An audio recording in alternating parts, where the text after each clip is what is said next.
السلام علیکم خیر مقدم تہد یت کت بات کس سلسلس مز یت ناو تارک کیازِ کہ رمضانک پاک مبارک ماہ مبارک رٮ۪تھ چھُ آمُت تہٕ أسۍ تہِ بناوو یہِ رٮ۪تھ پانس خٲطرٕ سہل تہٕ آسان تہٕ ہیٚچھو واریاہ کینٛہہ یتھ رٮ۪تس منٛز اتھ خٲطرٕ چھِ اَسہِ اکھ خاص دعوت دِژمٕژ أکِس شخصس یِم کٔشیٖرِ ہٕنٛز شیخ الحدیث چھِ یِمن ناو چھُ مفتی نذیر احمد قاسمی صٲب یِم اَسہِ سۭتۍ چھِ آمٕتۍ آز یِم ہیٚچھناون اَسہِ رٕژ کتھٕ ؤلِو یِمن سۭتۍ کرو اکھ کتھ باتُک یہِ سلسلہٕ Taruk, Stars of Kashmir, Season 2.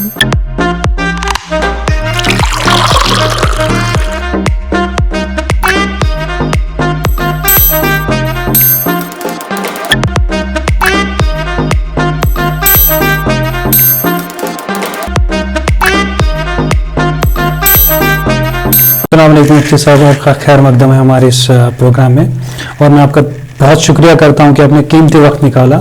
تو تہد وقت ہمارے قیمتی تو لیکن پھر بھی آپ نے وقت نکالا کہ ہماری جو ویورس ہیں آڈینس ہے ان کے لیے رمضان کس طرح سے بہتر بنے. اور مجھے اس میں کوئی شک نہیں کہ رمضان سب کے لیے بہتر ہے، تو مگر پھر بھی ہم کچھ مسئلے ہیں مسائل ہیں ان کے اوپر بات کریں گے اور سمجھیں گے کہ ہمارے لیے وہ کیسے آسان ہو جو مشکلات ہمیں پیش آتی ہے اکثر پیش رمضان میں. تو مفتی صاحب سب سے پہلے میں آپ سے یہ پوچھنا چاہتا ہوں کہ جس طرح سے حالات ہوئے ہیں پچھلے 1-2 سال سے یا مطلب پچھلے 1 سال سے، تو بہت ساری تبدیلیاں آئی ہیں اور پچھلے سال بھی رمضان میں ہم نے دیکھا تھا کہ واریاہ مطلب چینج گئی. سو کس طریقے سے ان حالاتوں کو ہم مطلب ابھی جو ہیں اس وقت جو ہیں جیسے پینڈیمک ہے، کیسے ہم لوگوں کو رمضان میں ان کا احتیاط رکھنا چاہیے، پھر ہم اس کے بارے میں آگے بات کریں گے. بسم اللہ الرحمن الرحیم. الحمد للہ الذی ہدانا لہذا وما كنا لنهتدی لولا ان ہدانا اللہ والصلوات والتسلیمات علی سید الانبیاء والمرسلین وعلی آلہ وصحبہ اجمعین. اما بعد. وعلیکم السلام ورحمۃ اللہ وبرکاتہ. آپ نے بہت محبت کے ساتھ، بہت شفقت کے ساتھ، اصرار کے ساتھ مجھے یہاں آنے کا حکم دیا اور میں نے بھی اس لیے آپ کے اس پروگرام میں شریک ہونے کی چاہت یا خوشی یا فرمائش پورا کرنے کا ارادہ کیا کہ آپ کے سننے والوں تک اگر کوئی فائدہ مند بات پہنچے، میسیج پہنچے اور وہ عمل کریں، یا کسی کو ایسی بات پہنچے جس سے بچنا چاہیے اور وہ بچنے لگے، تو یقیناً وہ ان کے لیے بھی فائدہ ہوگا اور بولنے والے کے لیے بھی فائدہ ہوگا اور جس کے ذریعے سے یہ پہنچ رہا ہے ان کو بھی فائدہ ہوگا. اس لیے کہ ہر چینل کے پاس کچھ نہ کچھ سامعین تو ہوتے ہیں اور ان تک بات پہنچانے کا بہترین ذریعہ یہی ہے کہ لوگوں کو دعوت دی جائے اور ان کے ذریعے سے ان تک بات پہنچائی جائے. اس لیے میں خود آپ کا اپریشیٹ کرتا ہوں اور تحسین کرتا ہوں کہ اس طرح کا جذبہ ہو کہ جو جس سبجیکٹ سے جڑا ہوا انسان ہے اس کو بلایا جائے اور پھر امت تک، مسلمانوں تک، اپنی قوم تک ان کے ذریعے سے وہ فائدہ مند باتیں پہنچائی جائیں جو اس کے علاوہ دوسری کے ذریعے سے نہیں پہنچ پاتی. واقعتاً ہمارے بہت سارے بھائی ہیں جو مسجدوں میں نہیں آ پاتے، بہت سارے بھائی ہیں جن کو پڑھنے کی فرصت نہیں ہے یا شوق نہیں ہے اور ان تک بات نہیں پہنچ پاتی. اب وہ تمام آپ کی جو آڈینس ہیں ان میں ہو سکتا ہے کچھ ایسے بھائی بھی ہوں گے جن تک بات نہیں پہنچتی، اور آپ کے اس چینل کے ذریعے جب ان تک بات پہنچے گی تو یہ ہمارے لیے وہ ایک بہترین صدقہ ہوگا. اس لیے میں نے آمادگی ظاہر کی کہ میں آپ کی اس فرمائش کو قبول کروں اور اس لیے میں حاضر ہوا. آپ نے رمضان کے بارے میں فرمایا، یقیناً رمضان مقدس ترین مہینہ اور وہ شروع ہو گیا ہے. سچ بات یہ ہے کہ رمضان انسان کی روحانی، اخلاقی، جسمانی اور سماجی بہت ساری خوبیوں کو لے کر کے آنے والا مہینہ ہے. جب ہم رمضان کا بہت اچھی طرح احترام کرتے ہیں، روزے رکھتے ہیں اور جو رمضان کا میسیج ہے اس کو لے کر کے چلتے ہیں تو انسان کی زندگی میں بہت تبدیلیاں آتی ہیں، اخلاقی تبدیلیاں آتی ہیں. بہت ساری وہ باتیں جو ہم چھوڑنا چاہتے ہیں لیکن نہیں چھوڑ پاتے، تو رمضان کے ذریعے سے انہیں ہمیں چھوڑنا آسان ہو جاتا ہے کیونکہ رمضان برداشت سکھاتا ہے. مثلا فرض کیجئے جو بچے ڈرگس میں پھنس گئے اور وہ چاہتے ہیں اس سے نکلنا لیکن نکل نہیں پاتے، رمضان ایک بہترین ذریعہ ہے کیونکہ رمضان میں انسان کو بھوکا رہنا ہوتا ہے اور انسان بھوک سے لڑتا ہے اور لڑنے کی عادت ہو جاتی ہے اور اسے بھوک دوپہر کو ہی لگی ہے، پیاس بھی لگی ہے، وہ شام تک برداشت کرتا رہتا ہے، حالانکہ کھانا بھی موجود ہے، پینا بھی موجود ہے، پھر بھی نہیں کھاتا، پھر بھی نہیں پیتا. یہ جو برداشت پیدا ہو گئی، کل کو جب وہ مجھ سے کہیں گے کہ ڈرگ سے بچو، تو چونکہ اس کو عادت پیدا ہو گئی ہوگی برداشت کرنے کی، تو اس کو چھوڑنا بھی اس کے لیے آسان ہے. ورنہ جو بچے ڈرگس میں پھنس جاتے ہیں ان کو اس سے نکلنا کتنا مشکل ہے اس کا انداز آپ ہم نہیں کر سکتے ہیں. اسی طرح سے کسی بھی انسان کو جو بری عادتیں لگی ہوں، ان بری عادتوں سے اپنے آپ کو نکالنے کے لیے رمضان ایک بہترین طریقہ ہے، ایک بہترین علاج ہے. اسی طرح سے بہت ساری بیماریوں کا علاج روزہ ہے. اس وقت ہمارے سماج میں طرح طرح کی جو بیماریاں، یہاں تک کہ چھوٹے بچوں کو، جوانوں کو، اور بڑھاپے میں زیادہ ہی بیماریاں ہوتی ہیں، بہت ساری بیماریوں کا علاج روزہ ہے. میں آپ کو عجیب بات سناتا ہوں، ساؤتھ انڈیا میں ایک بہت بڑے ڈاکٹر ہیں اور وہ مسلمان نہیں تھے، صرف روزے کی وجہ سے وہ مسلمان بنے، اور اس وقت بھی ہیں، اور بہت بڑا نرسنگ ہوم چلا رہے ہیں. میں ان کا مطلب پہلا نام کیا تھا اور اب ان کا نام کیا ہے، میں نے ان کا پورا انٹرویو پڑھا، اور انہوں نے کہا کہ میں صرف روزے کی وجہ سے مسلمان ہوا، کیونکہ ان کے پاس پیشنٹ آتے تھے اور وہ روزے دار ہوتے تھے، اور جب ڈاکٹر صاحب ان کو کہتے تھے یہ دوائیاں، تو وہ کہتے تھے جی ہم نہیں کھا سکتے کیونکہ ہم روزے سے ہیں. تو اس کے بعد اس نے روزے کا کنسیشن لیا اور پھر خود روزہ رکھ کے دیکھا. تو وہ خود کہتے ہیں کہ صاحب میں نے محسوس یہ کیا کہ روزے کی وجہ سے بڑی تبدیلیاں آتی ہیں. انٹرویو کرنے والے نے ان سے پوچھا کہ آپ نے کیا تبدیلی محسوس کی تھی، تو اس نے عجیب بات کہی کہ میں ڈاکٹر ہوں، میرے پاس فیمیل پیشنٹ بھی آتے تھے، اور کبھی میرا انٹینشن صحیح نہیں ہوتا تھا، لیکن جس دن میں نے اب روزہ رکھا تھا اس دن میرا انٹینشن ہی بدل گیا. تو میں حیران ہو گیا کہ روزے کے اثرات یہ پڑتے ہیں. تو روزے کی وجہ سے انسان کی روحانی ترقی بھی ہوتی ہے، اخلاقی سدھار بھی ہوتا ہے، صحت کو بھی فائدہ پہنچتا ہے، اور انسانوں کو سمجھنے کا موقع ملتا ہے کہ جن کو فاقے لگتے ہیں ان کی کیسی گزرتی ہوگی جب انسان خود فاقے برداشت کرتا ہے. تو روزے بہت سارے فائدوں کا رمضان اسی لیے آتا ہے تاکہ انسان کو اپنی روحانی، اپنی اخلاقی، اپنی صحت اور اپنی جسمانی تربیت کا موقع ملے.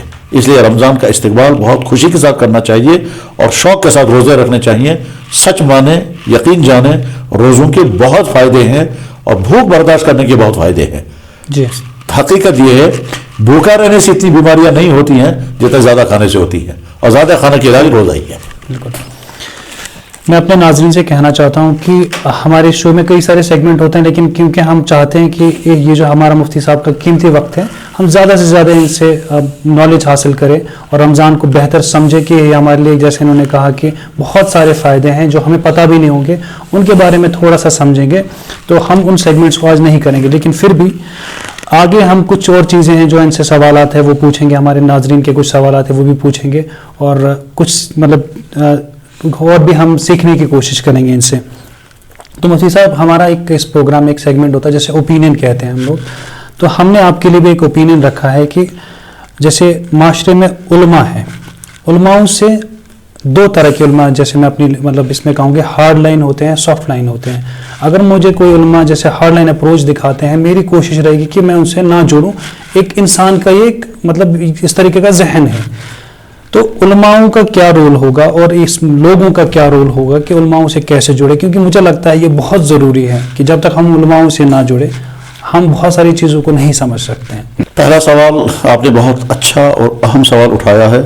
یقیناً اس میں علماء کو اپنا کردار صحیح کرنے کی ضرورت ہے. وہ ہمارے علماء جن کا مزاج سخت ہے، وہ ہمارے علماء جو پوچھنے والوں کے ساتھ تلخ رویہ اپناتے ہیں، کڑوا مزاج اپناتے ہیں، ان کو اپنا سدھار کرنا چاہیے. میں آج ہی سبق پڑھا رہا تھا جی، اور وہ بھی بخاری شریف کا سبق. جی. اس میں حدیث آئی، ایک نوجوان صحابی ہے، ان کا نام ہے مالک اور ان کے والد کا نام ہے حویرث، یہ یمن سے آئے ہیں. وہ بیان کرتے ہیں کہ میں اور میرے ساتھ میرے جیسے چند جوان حضور کے پاس آئے، 20 دن ہم وہاں رہے، لیکن اتفاق سے ہم کو گھر کی یاد آنے لگی. تو ہم نے ارادہ کیا کہ ہم حضور سے درخواست کریں گے، یا رسول اللہ ہم واپس جانا چاہتے ہیں کیونکہ ہم کو گھر کی یاد ستا رہی ہے. لیکن ساتھ میں ڈر لگ رہا تھا کہ اللہ کے نبی علیہ السلام ہو سکتا ہے ڈانٹ دیں گے، فرمائیں گے تم زندگی میں پہلی مرتبہ آئے ہو، آئندہ کب آ پاؤ گے، اور جب تم آؤ گے تو پتہ نہیں میں ہوں گا بھی یا نہیں ہوں گا، تو بیٹھو یہیں رہو. لیکن یہ ڈر رہے تھے اور اسے گھبراتے گھبراتے پوچھیں ہم یا نہ پوچھیں، پتہ نہیں اجازت ملے گی یا نہیں. تو یہی مالک ابن حویرث کہتے ہیں کہ حضور اتنے نرم دل، اتنے شفیق،